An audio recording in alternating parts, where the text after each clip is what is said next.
A Deputación colabora coa Fundación Euson para que os seus usuarios poidan recibir unha atención individualizada no centro de día que xestiona esta entidade en Burela. O mandatario provincial José Tomé vende a asinar ca presidenta da Fundación e alcaldesa burelesa Carmela López un convenio polo que a Deputación achega 3.000 euros para sufragar os gastos de funcionamento do centro.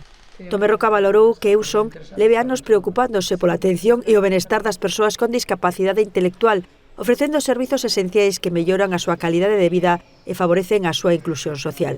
Con esta axuda, a Deputación asume o 50% de custes como seguros de instalación, equipamento, servizo de limpeza, teléfono ou gastos correntes de luz.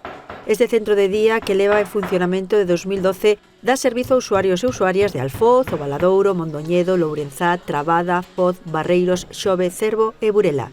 Está aberto de luns a venres e ofrece servizos nos ámbitos dos cuidados persoais e da atención individualizada, así como no seguimento da saúde, realizando, por exemplo, o control de medicación. Tamén desenvolve obradoiros terapéuticos e actividades psicosociais e dispón de apoio psicolóxico e transporte adaptado, entre outros recursos.